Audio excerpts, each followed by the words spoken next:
Neural control and coordination. Chapter 21 का नाम क्या है आपका? Neural control and coordination. तो न्यूरल कंट्रोल एंड कोऑर्डिनेशन हम किसकी बात करेंगे? न्यूरॉन्स की बात करेंगे, है ना। जैसे हम स्टार्टिंग से लगा दिए, तो चैप्टर 21 और name of chapter 21 neural control and coordination. तो व्हाट इज द न्यूरॉन्स? सबसे पहले हम ये जानेंगे कि न्यूरॉन्स होता क्या है। तो न्यूरॉन्स एक तरह के केमिकल्स होते हैं जो हमारी पूरी बॉडी में क्या होते हैं, केमिकल्स को रिलीज करते हैं। और इसका काम क्या रहता है कि ये बॉडी फंक्शन में हेल्प करते हैं। मतलब ये क्या करेंगे, मैसेज को ले जाएंगे एक ऑर्गन से दूसरे ऑर्गन, और उसी को हम बोलेंगे न्यूरल, है ना। तो न्यूरॉन्स इसमें क्या रहेंगे, कनेक्ट रहेंगे एक ऑर्गन से दूसरे ऑर्गन तक। फिर कंट्रोल एंड कोऑर्डिनेशन।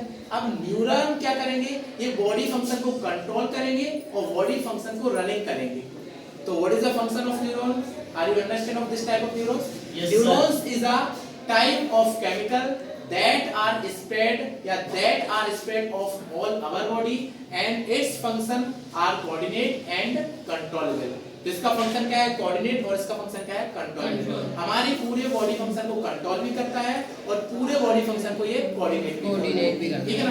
तो स्टार्ट करते हैं न्यूरल कंट्रोल एंड कोऑर्डिनेशन। तो इसमें हम देखेंगे सबसे पहले इसके इंट्रोडक्शन के बारे में। इसमें इंट्रोडक्शन के बारे में देखते हैं। तो इंट्रोडक्शन की डेफिनेशन क्या है देख लेते हैं। तो coordination is the process through which two और more organ are intact and complete the function of one another, maintain homeostasis in our body। मतलब कोऑर्डिनेशन एक ऐसी प्रोसेस होती है जिसमें दो या दो से ज्यादा ऑर्गन क्या होते हैं, आपस में इंटरैक्ट होते हैं और आपस में वो क्या करते हैं, कोऑर्डिनेट होकर बॉडी फंक्शन को क्या रनिंग करते हैं, ठीक है ना। तो समझ गए ना कि इसमें क्या देखेंगे, दो या दो से जो ज्यादा ऑर्गन्स रहेंगे वो आपस में जुड़े रहेंगे और आपस में क्या करेंगे, कोऑर्डिनेट करके बॉडी फंक्शन को रनिंग कराएंगे या बॉडी फंक्शन को पूरा चलाते हैं। तो सबसे पहला इसमें पॉइंट्स आता है कि व्हाट इज होमियोस्टेसिस। क्या आता है? होमियोस्टेसिस। तो अब हम होमियोस्टेसिस देखते हैं। तो होमियोस्टेसिस का मतलब क्या होता है कि हमारी बॉडी बैलेंस होना चाहिए। हमारी बॉडी क्या होना चाहिए? बैलेंस होना चाहिए। और बॉडी अगर बैलेंस होती तो उसी प्रोसेस को हम क्या बोलते हैं? होमियोस्टेसिस। तो होमियोस्टेसिस की प्रोसेस हमारे अंदर होती है क्या? इसका मतलब होता है कि maintain of body fluid is called homeostasis. कैसे? जैसे कि अगर हम बात करें होमियोस्टेसिस में कि बाहर का टेम्परेचर क्या है, अभी गर्मियों का टाइम आएगा, मतलब समर वेकेशन, समर सीजन आएगा, तो बाहर का टेम्परेचर हो जाएगा आपका 40 हो जाएगा, 42 हो जाएगा। लेकिन हमारी बॉडी का टेम्परेचर बढ़ता क्या? नहीं। हमारी बॉडी का टेम्परेचर क्या है? 37 रहता है। चलो ठीक है, हम मनाली गए, यहाँ से मनाली गए आप लोग? नहीं गए, मैं तो गया हूँ। तो मनाली की बात करें, जैसे हम यहाँ से मनाली जाते हैं तो मनाली में जाएंगे तो टेम्परेचर यहाँ पर देखो, फरवरी के टाइम पे अगर हम बात करें तो फरवरी के टाइम पर यहाँ पर टेम्परेचर बढ़ा रहेगा, लेकिन जैसे ही मनाली जाएंगे तो वहाँ टेम्परेचर क्या हो जाएगा? डिक्रीज हो जाएगा, मतलब वहाँ पर घटा रहेगा। लेकिन वहाँ पर टेम्परेचर चलो मतलब 5 या 6 मान के चलते हैं, तो वहाँ टेम्परेचर कितना है? 5 या 6 डिग्री सेल्सियस है, और यहाँ पर टेम्परेचर क्या रहेगा? 40 रहेगा। तो ऐसा तो नहीं कि वहां पे गए तो हमारी बॉडी टेम्परेचर कितना है? 37, वहां पर गए तो हमारी बॉडी भी कितना हो गए? 5 हो गए। ऐसा होता क्या? नहीं। तो कंडीशन कहीं भी हो, लेकिन हमारी बॉडी टेम्परेचर कितना रहेगा? 37 रहेगा। हाँ, वो अलग बात है कि जब हमको फीवर आता है तो बॉडी टेम्परेचर थोड़ा सा बढ़ जाता है, इंक्रीज हो जाता है, जैसे 37 से 38 हो जाएगा, 39 हो जाएगा, 40 हो जाएगा। जैसे मलेरिया की बात करें तो मलेरिया में क्या होता है कि 41 हो जाता है, मलेरिया में क्या होता है? 41 हो जाता है। टाइफाइड की बात करें तो टाइफाइड में क्या होता है? 42 हो जाता है। और आपको बताऊं कि मलेरिया किससे होता है? Malaria is a type of disease that are biting of mosquito. मच्छरों के काटने से क्या होता है? मलेरिया होता है। And typhoid is a bacterial disease, और किस बैक्टीरिया की वजह से होता है ये? Salmonella typhi. किसकी वजह से? Salmonella typhi. आपको बताऊं कि जो टाइफाइड है इसकी स्टोरी क्या है। तो क्या हुआ था, जो ये चैप्टर 8 है, 12th में चैप्टर 8 है, ह्यूमन हेल्थ एंड डिजीज। तो उसमें हम मलेरिया भी पढ़ते हैं और क्या पढ़ेंगे? टाइफाइड भी पढ़ेंगे। तो टाइफाइड की कहानी एक थी कि एक फीमेल थी और उनका नाम क्या था? Mary Mallon. क्या नाम था? Mary Mallon. तो उनका प्रोफेशन या था, एक कुक्ड प्रोफेशन था, मतलब वो खाना बनाती थी, रेस्टोरेंट में खाना बनाती थी। तो क्या हुआ था कि उनको टाइफाइड हो गया था और वो क्या करती थी? खाना को चखती थी पहले। जैसे कि सपोज मैं खाना बनाता हूँ और अगर आप लोग आए और मैं उसको चख के फिर आपको ही खाना खिलाऊं, तो भाई मुझे जो डिसीज रहेगी वो किसको हो जाएगी? आपको हो जाएगी। तो वो ऐसे ही काम करती थी। मतलब उनका रेस्टोरेंट था, तो रेस्टोरेंट था तो सभी लोग जाते थे वहां पर, तो खाना खाने जाते थे। वो जैसे ही वो लोग वहां पर जाते और उसका खाना खाने के बाद वो बीमार हो जाते थे, मतलब उनको टाइफाइड हो गया, और टाइफाइड हो जाएगा तो उनको बहुत तेज बुखार आता है। अब हमको बीमारी हो जाएगी तो हम डॉक्टर के पास जाएंगे कि नहीं, और डॉक्टर के पास जाएंगे तो डॉक्टर बोलेंगे कि कहाँ गए थे आप, तो आप तो बताओगे सर हम तो जैसे इंदौर की बात करें तो जीके गए थे, या और कोई गए थे, यहाँ पर भी बहुत सारे होटल है ना, छप्पन गए थे और कहीं गए थे। वहां पर अगर आपको भोजन डिस्ट्रॉय मिले या डैमेज मिले या ऐसे मिले कि जो पॉइजन कर दे आपको बीमार कर दे, तो आप डॉक्टर के पास बताओ कि हमने कल क्या खाया था। डॉक्टर के पास वो जाते पेशेंट तो बोलते कि कल कहाँ गए थे, तो उसने बताया कि मैं तो मैरीगोल्ड के पास गया था रेस्टोरेंट में, वो खाना अच्छा लेते वो। तो फिर डॉक्टर ने ऑब्जर्व किया तो ऐसे और बहुत से पेशेंट आए, तो डॉक्टर ने 15 डेज में ऑब्जर्व किया यार ये बहुत सारे पेशेंट आ रहे हैं और ये वहीं से आ रहा है तभी ये बीमार पड़ रहे हैं। तो उन्होंने देखा कि यार कुछ ना कुछ तो रीजन रहेगा तब तो ये बीमार पड़ रहे हैं। तो डॉक्टर फिर मैरीगोल्ड की कंप्लेंट की और उसको चेक करवाया गया तो उसको टाइफाइड निकला। क्या निकला? टाइफाइड। तो ऐसे जो टाइफाइड है ऐसे स्प्रेड हो गया था पूरे इंडिया में, ऐसे तो फैल गया टाइफाइड। तो एक पर्सन को था और ऐसे फैले। जैसे एड्स की बात करें तो एड्स भी तो ऐसे ही फैला है ना। एड्स क्या होता है? एक्वायर्ड इम्यूनोडेफिशिएंसी सिंड्रोम, और जो किस वायरस से होता है? HIV वायरस से होता है। किस वायरस से? HIV वायरस से होता है। तो मॉस्किटो ऐसी। तो ये अब देखो, अब हमारी बॉडी टेम्परेचर में मेंटेन कौन करेगा? होम्योस्टेसिस। तो टेम्परेचर बाहर का कम रहे या ज्यादा रहे उससे हमारी बॉडी टेम्परेचर पर इफेक्ट नहीं आता। वो कंडीशन अलग है कि जब हमको फीवर रहता है तो टेम्परेचर हमारा बढ़ जाता है, लेकिन वैसे हमको इफेक्ट नहीं आएगा। और ये किसकी वजह से? क्योंकि हमारे अंदर बॉडी फ्लूइड है, और बॉडी फ्लूइड को मेंटेन करने की प्रोसेस को हम क्या बोलते हैं? होम्योस्टेसिस। तो होम्योस्टेसिस कहां पर रहेगा? हमारी बॉडी में प्रेजेंट रहेगा। ये अब हिंदी में इसका देखना जो भी रहेगा, इसका मीनिंग्स ये रहता है कि मतलब हमारे बॉडी फ्लूइड जो हमारे क्या नाम शरीर को क्या करते हैं? कंट्रोल करते हैं। ऐसे फ्लूइड जो हमारे शरीर को क्या करते हैं? कंट्रोल करते हैं, है ना। और उसी को हम बोलते हैं homeostasis. Nervous system and the endocrine system jointly coordinate and integrate all the activity of the organs so that the function and synchronize and fashion। तो उन्होंने ये बताया कि अगर हम एंडोक्राइन की सिस्टम की बात करते हो, हमारे अंदर दो सिस्टम प्रेजेंट होते हैं। सिस्टम तो बहुत सारे प्रेजेंट होते हैं, जैसे कि एंडोक्राइन सिस्टम हो जाएगा, एक्सोक्राइन सिस्टम हो जाएगा, डाइजेस्टिव सिस्टम हो जाएगा, है ना, सर्कुलेटरी सिस्टम हो जाएगा, कार्डियोवास्कुलर सिस्टम हो जाएगा, ह्यूमन एक्सक्रीटरी सिस्टम हो जाएगा, रिप्रोडक्टिव सिस्टम हो जाएगा, नर्वस सिस्टम हो जाएगा, इम्यून सिस्टम हो जाएगा। मतलब more than 10 type of system are present in our human body. और सिस्टम बनता कैसे? सबसे छोटी यूनिट क्या है? सेल।